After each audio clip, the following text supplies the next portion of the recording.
Hi, I'm Greg Schaefer, and welcome to the virtual CISO moment. Andrew Wilder joins us today. He is a retained Chief Security Officer, adjunct professor in cybersecurity, and also is an advisor for many cybersecurity startups rather. Andrew, Pretty thank you stand up. so much for joining us. Thanks, Greg. I appreciate you having me. It's a pleasure to be here.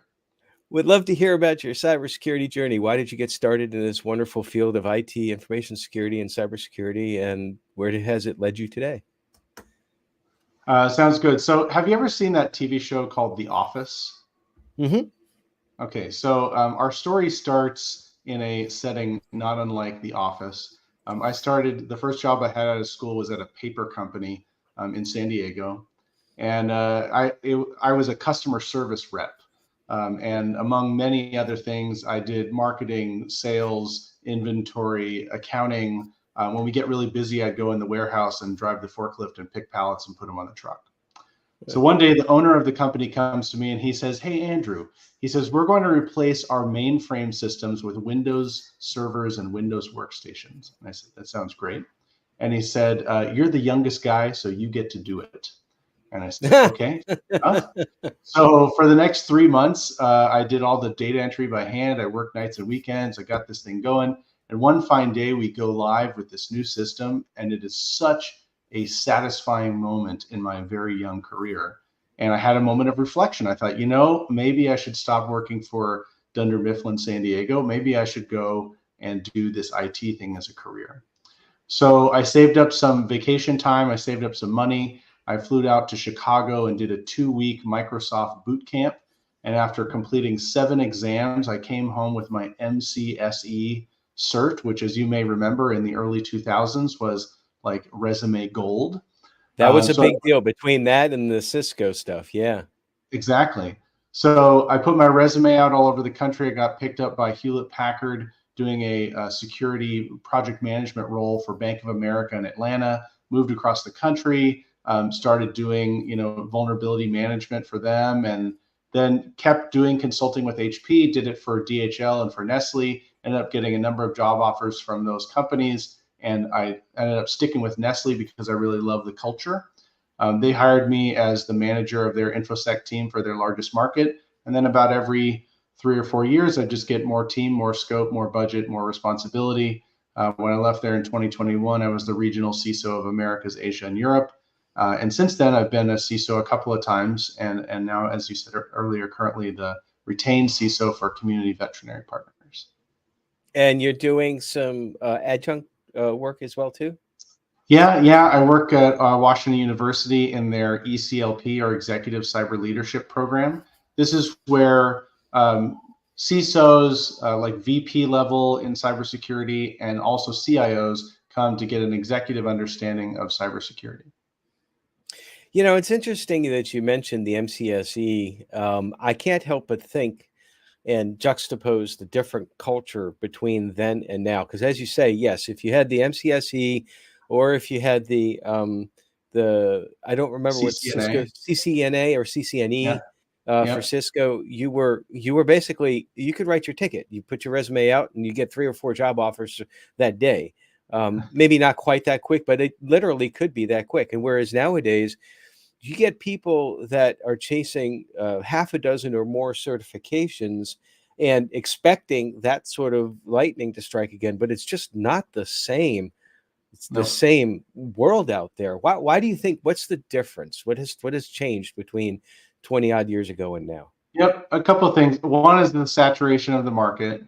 The other one is the proliferation of certs, right? So at the time that we're talking about, there was a few certs out there and not too many people had them. And now there's hundreds of certs out there and everybody's got them. So now it's more of a job requirement that's, you got to check the box of, yeah, I have one of these certs.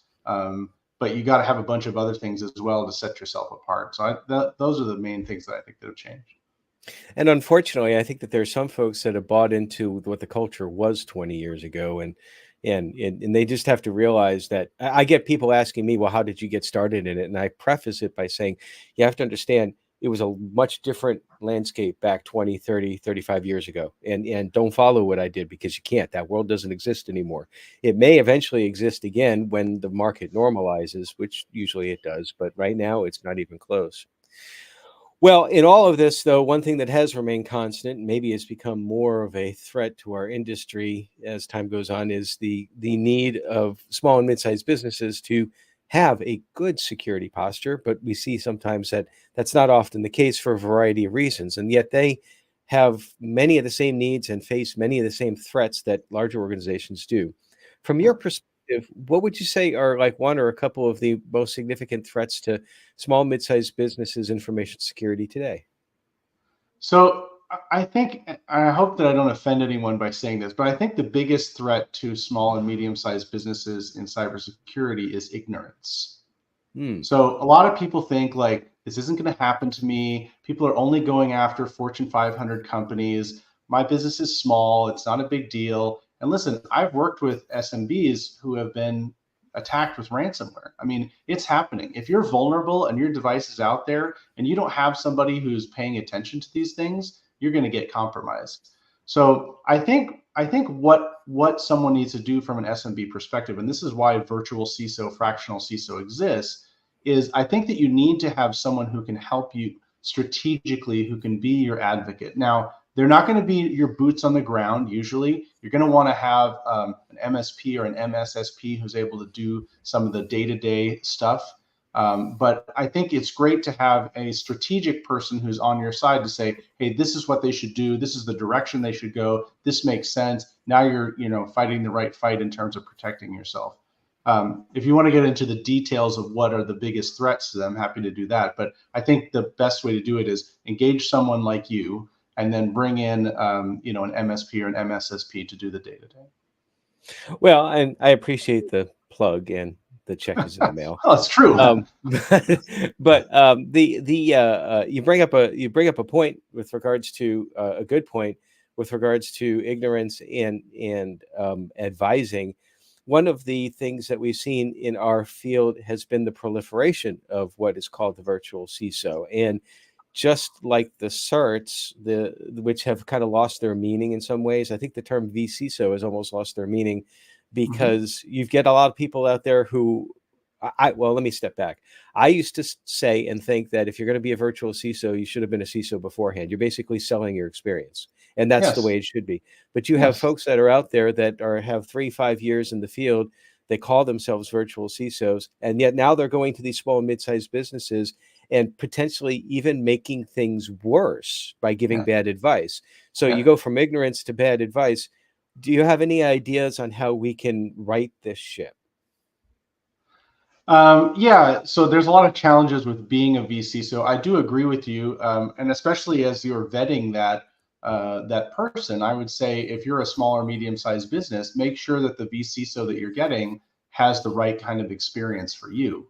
Now, there may be folks who can't afford very much, and so maybe they get a fairly inexperienced VC. So I will say it's better to have someone that you have brought in who's on your side than trying to get those services from your MSP or MSSP. And not that those are bad. I work with a lot of them, but the problem is they may have other motivations, right? They may come in and say, you should buy this service, or you should buy this software, where they get some kickback for that, or they get incentivized to help sell that, or something like that. So it's really important, just like you want an independent board member, it's very important to have an independent CISO, fractional, virtual, whatever you want to call it, who's helping to advise you, because they can help you make sure that you're doing the right things for you, and not just the right things to help other people make money.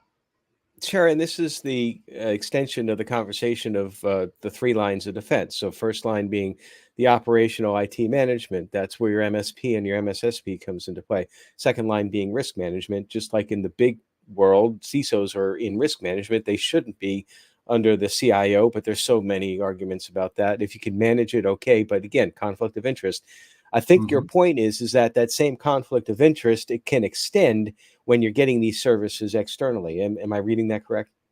Yeah, absolutely, it can. And I think the other thing that you want to do, you were alluding to this before, is get an independent third party to come in and assess where you are from a cyber maturity program. And that can be also a VC. So a lot of them do that as a service, but you can get, an accounting firm or whatever to come in and give you kind of a risk assessment against cybersecurity and then say, what are your recommendations? And I can promise you one of their recommendations will be, you should bring in a CISO, virtual, whatever, to help you on that architectural side, on that strategy side, to get you going in the right direction.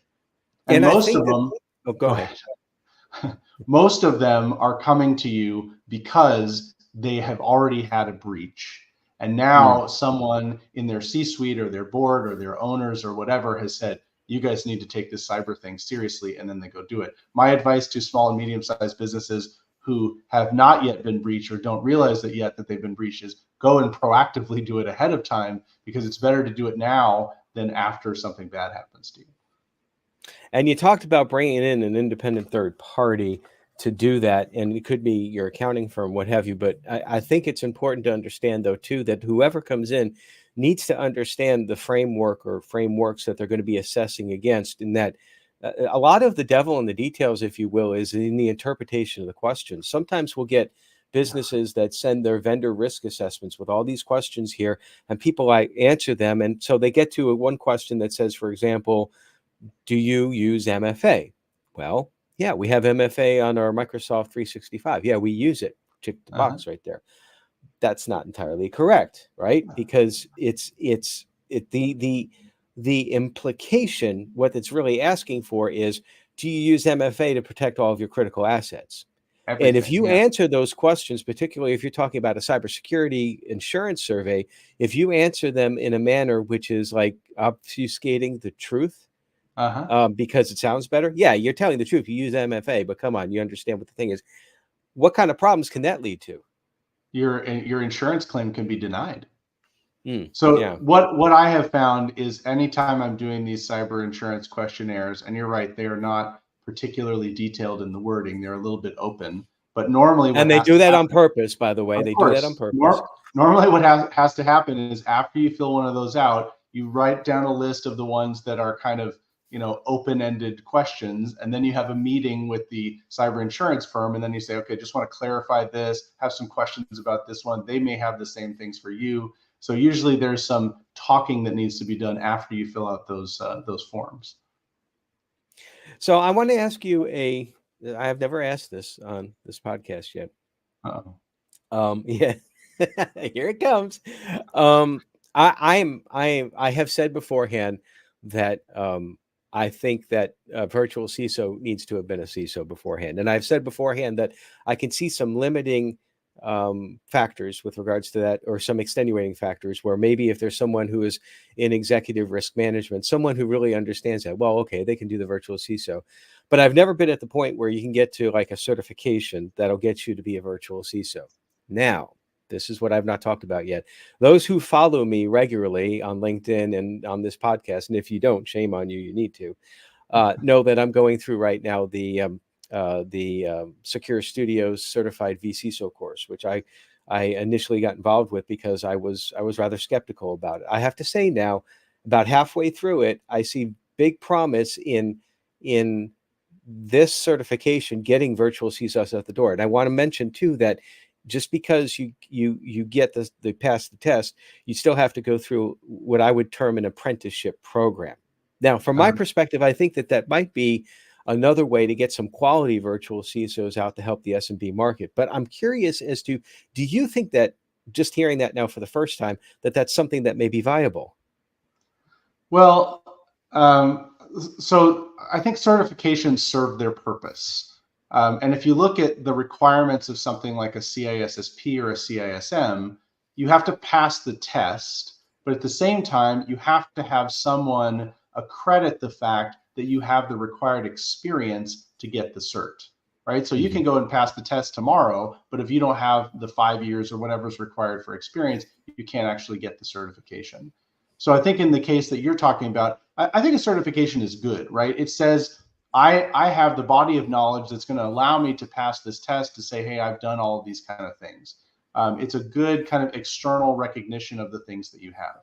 I don't know about the specific one that you're talking about, but as long as it has some kind of experience accreditation, or you said a kind of apprenticeship program, as long as it has something like that, I think it could be very viable. And it may help to avoid those VCSOs, who are people who have never had CISO experience before, and therefore, kind of hurting the market, if you will. Well, and I think that that's the ultimate problem that we're trying to solve. And again, I'm not specifically endorsing the certification as of yet because I haven't finished the entire course. But the idea of having, when you're done taking the test, depending upon what experience you have, you're either a level 1, a level 2, or a level 3. Where a level 1, they say you can't go out and practice as a VCSO right now, even though you've got to start. You can apprentice with others. And then level 2 is something like, well, I've worked with 2 virtual CISO clients successfully over the last 2 years. And then the other one is like, I've worked with 5 or something like that. So I think it's a good idea and a good path, but we'll see what happens with that.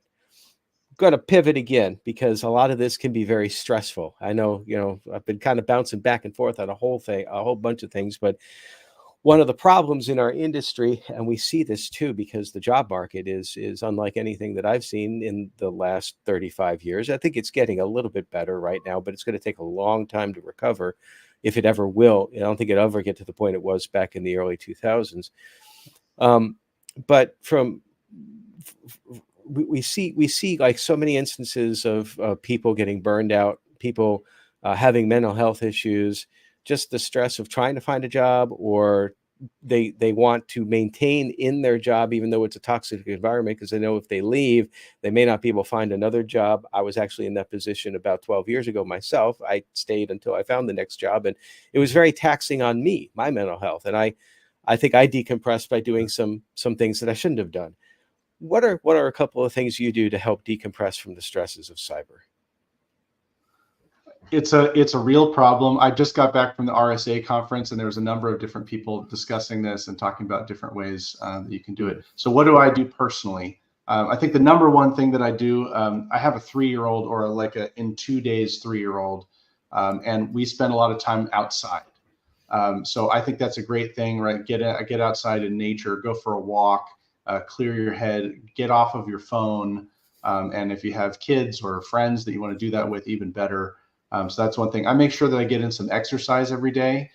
Make sure that I eat healthy. I think those are important things to keep your body able to combat stress.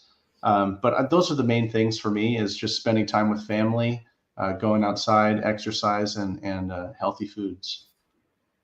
Good, simple stuff right there.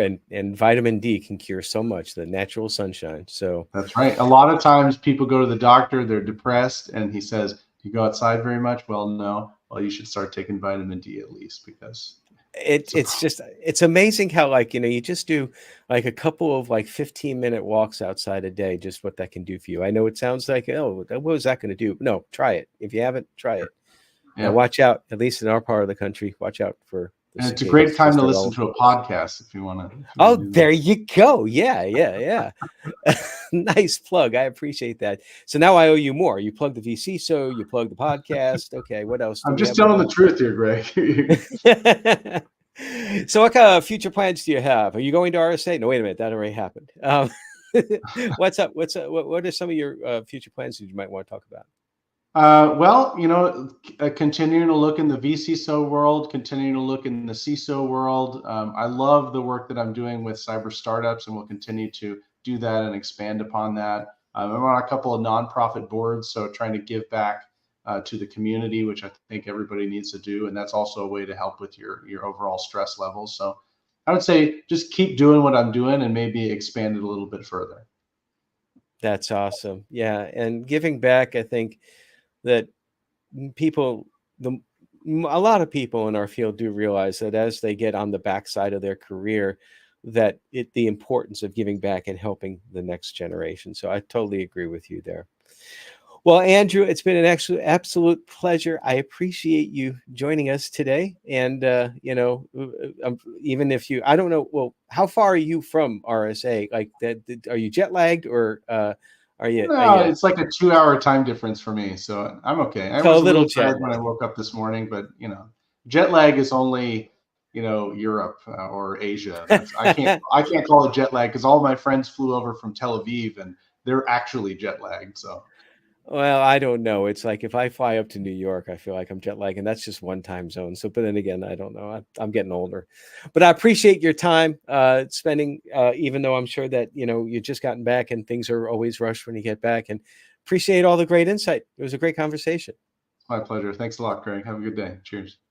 And everybody, stay secure.